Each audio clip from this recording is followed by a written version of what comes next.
Welcome to Rearranging Change, how you market to an ever-changing world. I'm your host, Steve McChesney. Hello, everybody, and welcome to episode number 2, Rearranging Change, where we talk about how we market to an ever-changing world. We're still on our generation, so this week we're going to talk about the baby boomers. Now, that's my generation. That's where I was born. Once we understand a little bit about them, we'll know a little bit more how to market to them. Now, they were born between 1946 and 1964. The boomers make up about 23% of the American population.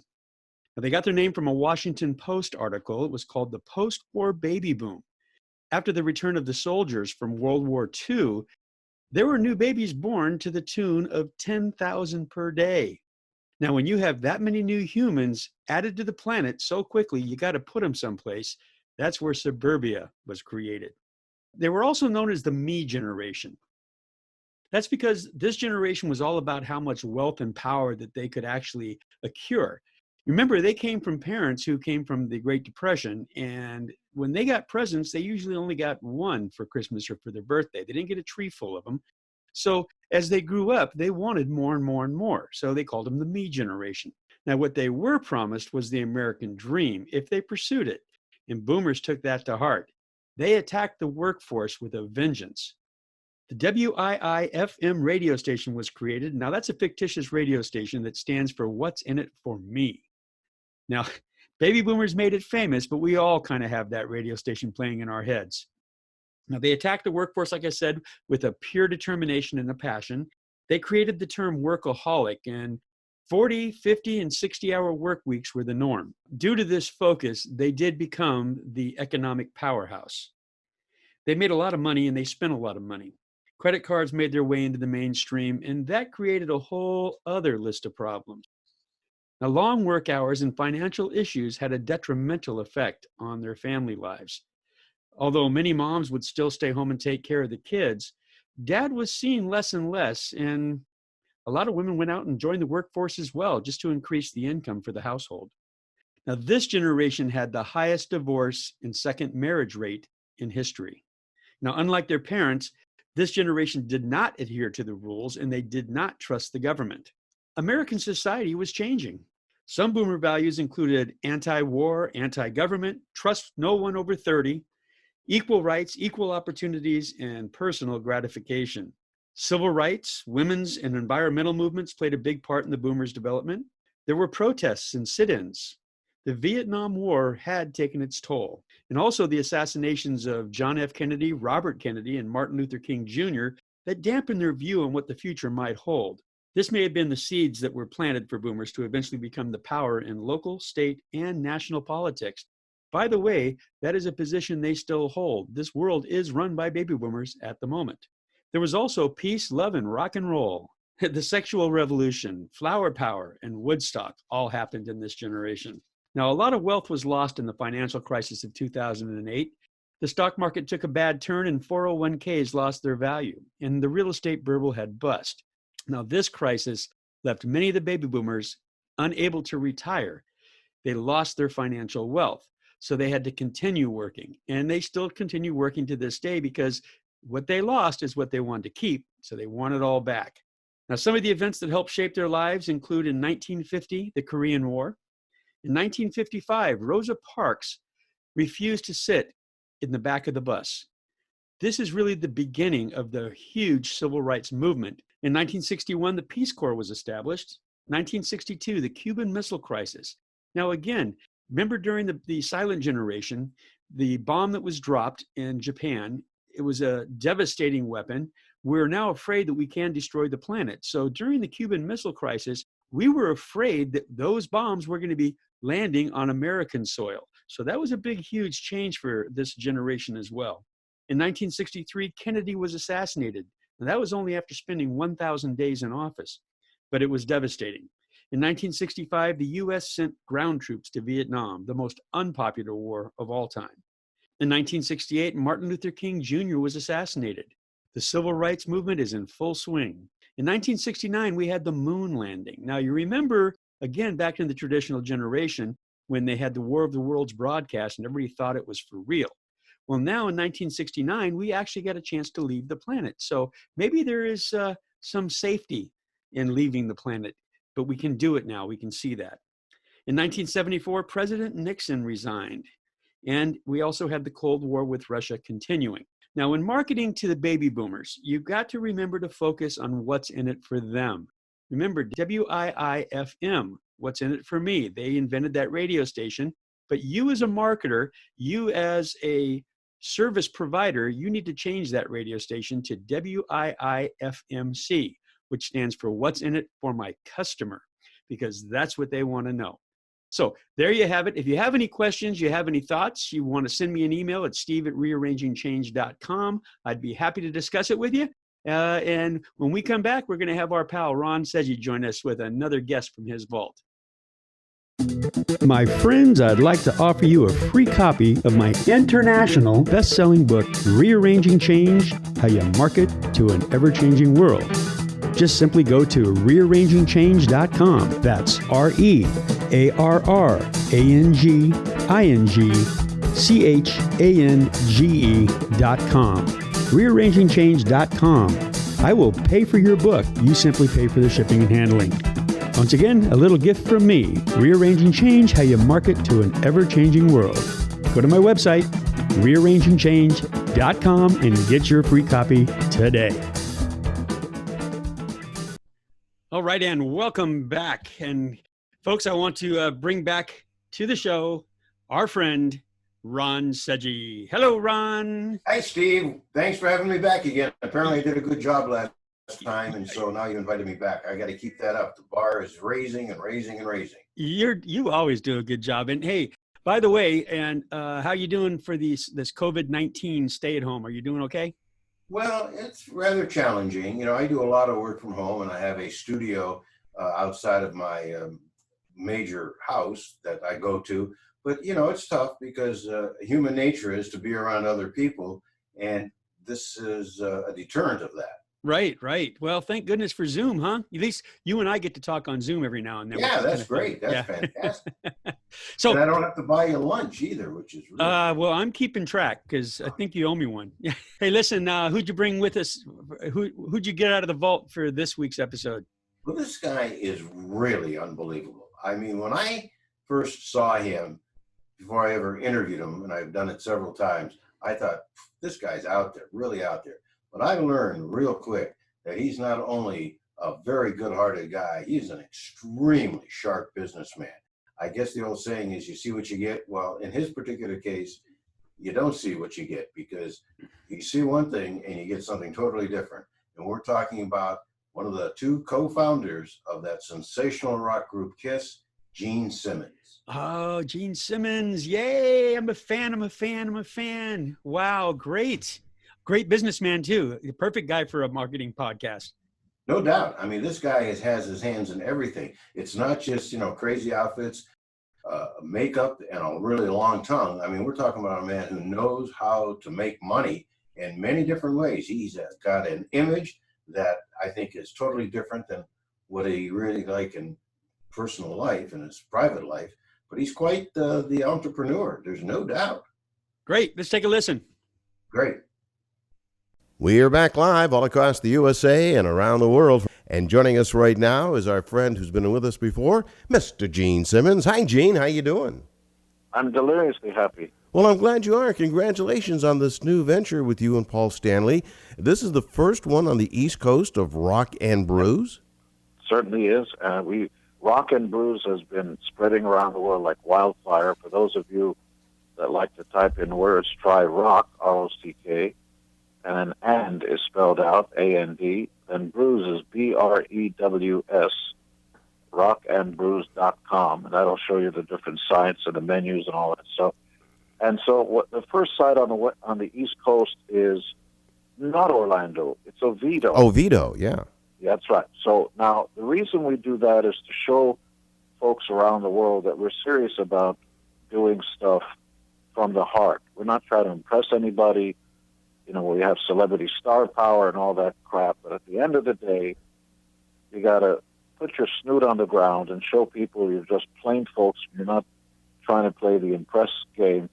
You got to put your heart in what you do and show people that they actually get bang for the buck. So what I urge you to do is to go down to Oviedo, forget about everything I say and the hype and the stuff. Just go down there unannounced any day of the week and taste the ribs and taste the pulled pork sandwiches. And if you have gluten-free issues, gluten-free pizza, gluten-free beers, Really? bring your kids, bring your dog. We have dog beer. You heard it, dog beer. We'll give them dog cookies, water, crack, whatever it is you feed your pets. And you can go there. It's a huge, wonderful facility. The main thing you should know, besides the food is great and the brews are tasty, we have 50 craft beers, and that means they're all manufactured locally. So none of this stuff that's being shipped in from some other place. So we support local brewers, brewmasters, and we support local jobs. Everybody that works at the Rock and Brews in Oviedo live here. Scott, our partner here, lives here, sends his kids to school here. The produce is fresh. Nothing comes in a can. We don't do any of that stuff. I think it'll knock your socks off. So today, we spent the day there and made it a special day for wounded warriors. Yeah. So our proud vets in uniform and some in wheelchairs, it'll break your heart, and it'll remind you why this country is so great. So we decided to give back, present our friends in uniform, our heroes, with a big check, but also to treat them with the respect they so richly deserve. Everybody ate for free. We took photos. We made some bad jokes. Everybody had a great time. And do yourself a favor. Come down and support local businesses. Rock and Brews is not an outsider. It comes from within. It comes from Oviedo. And in a short while, within a month, yes, we are opening in Orlando Rock and Brews. Oh. That's coming soon. Well, I'm excited for you. First of all, my son is a police officer, and he lives in Oviedo, so he can bring the entire police force over there. And what I was really enthused about is this grand opening that you were just talking about with the troops and the meet and greet and benefiting the Orlando VA Medical Center and the new Fisher House in Lake Nona. But I think this is great. But let me ask you, I guess, the million-dollar question, and that is, will there be live music and KISS memorabilia there? There is some KISS memorabilia, but it basically celebrates, Rock and Blues basically celebrates the culture of hard rock, classic rock specifically. You know what I'm talking about. Everything from Beatles to Led Zeppelin to the stuff that doesn't go out of style. Right, the good stuff. The stuff that lasts generation after generation and continues to be the stuff that's played in stadiums around the world. Yeah, that also includes KISS. Yeah. We're going off on the Japanese leg of our tour. Then we do the stadiums of South America, blah, blah, blah. But only the bands that count are there. And usually it has to do with guitars. More guitars, less synth. The stuff that's eternal and timeless.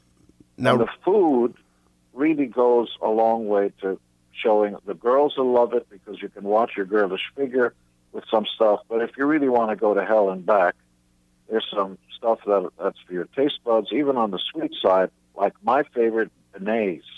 Beignets, some people say beignets and beignets, is a pastry crust that's sort of rounder, like a snowball. And on the outside, it's a little crispy. It's got powdered sugar and caramel on top. And then on the inside, it's chewy. And then when you bite into it, hot fudge or hot chocolate sauce squirts into your mouth. And what's wrong with that? Nothing is wrong with that. In fact, I feel like going there tonight. That's unbelievable. Now, you have 10... You really should check it out. I'm going to do that. There's no doubt about it. In fact, I'd have been there today, but I had to kind of, watch over the radio stations here. But 10 locations in the United States and Mexico. And for more information, you can go to rockandbrews.com. What made you and Paul come up with the idea? By the way, Paul Stanley was there today, too, another member of KISS. What was it? You just sitting around one day and say, somebody's got to have a good restaurant for a change with a celebrity's name on it? It's a combination of all things so that 1 and 1 equals 3. You can go to a restaurant where the food tastes really great, and it usually costs a fortune. Yeah. Our restaurant chain, nothing is over $15. Wow. $16 tops. Terrific.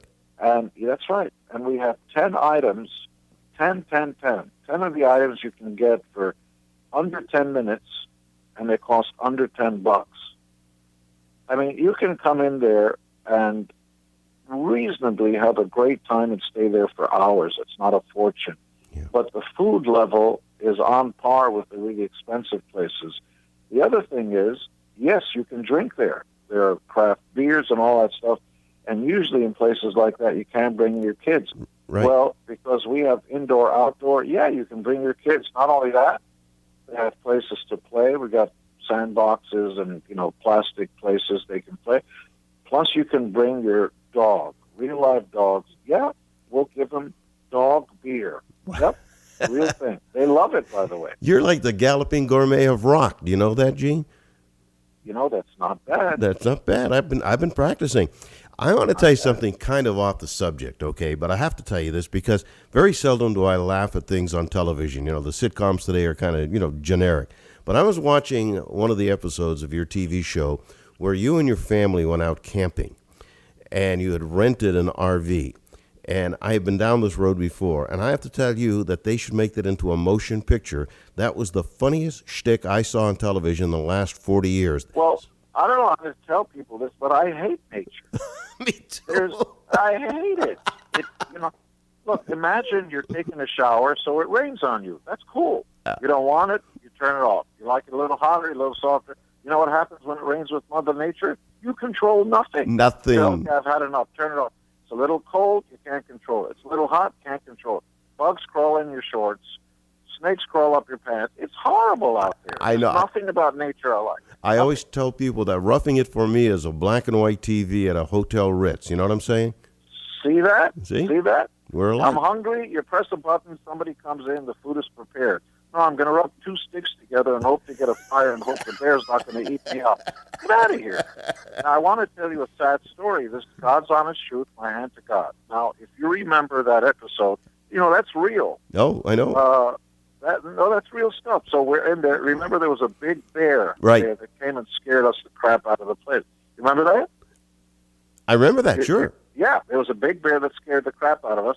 So, we're hiding from it. So later on, the trainer of the bear came onto the set and said, sorry, my bear got loose, but don't worry about it. Even though when it stands up, it's 8 feet tall, it's a trained bear. Oh, yeah. You can Google this. I'm not making it up.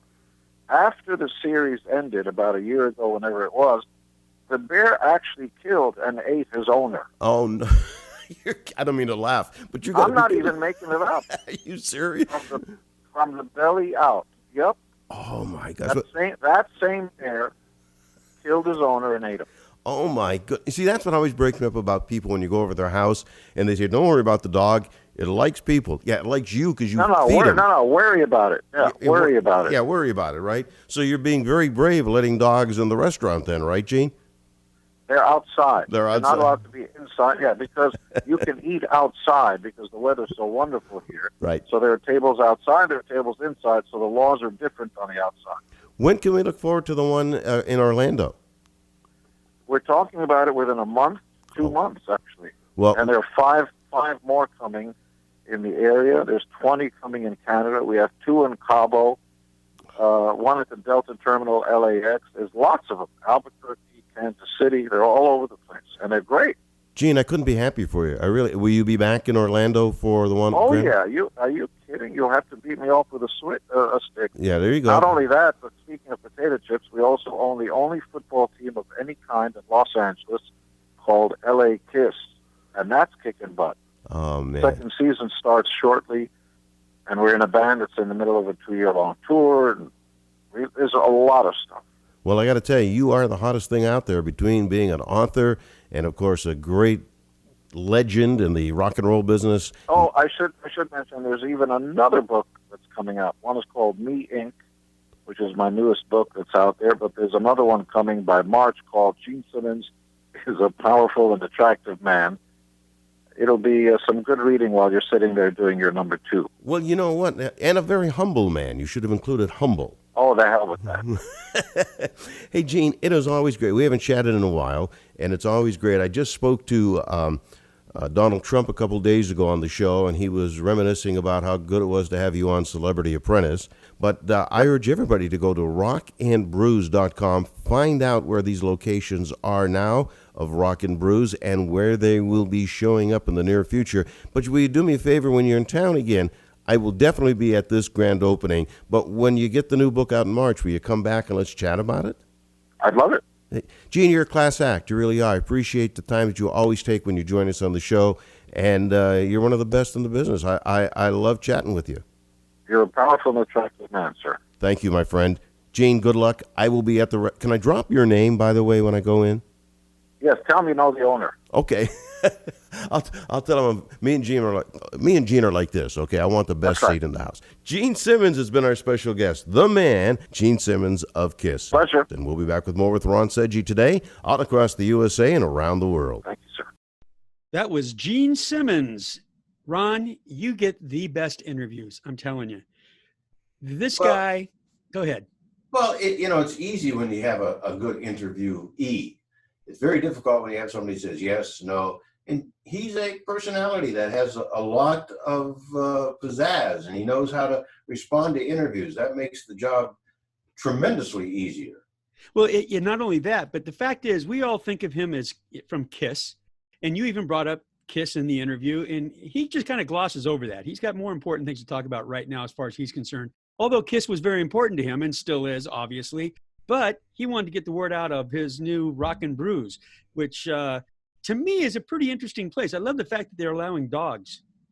Yeah, I've been there several times, and it is a pretty cool place. And I have to tell you, when he talks about the food is really, really good.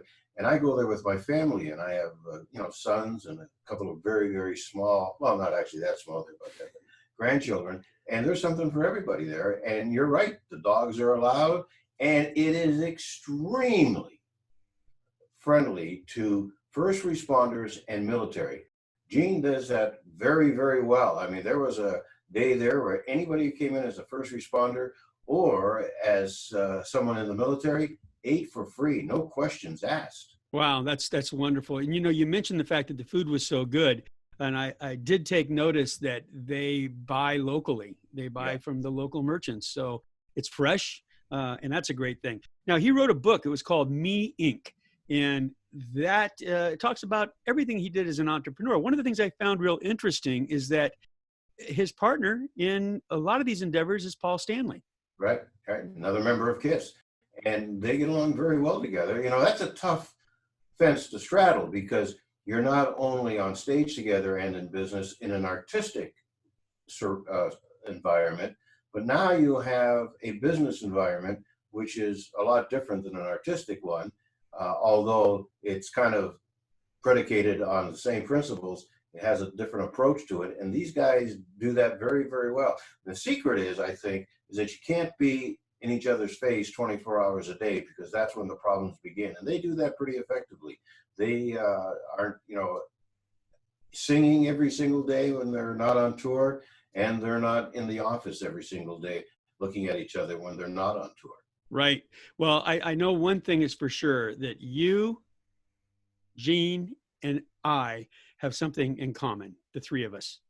And that's that the three of us do our camping in hotel rooms. Oh.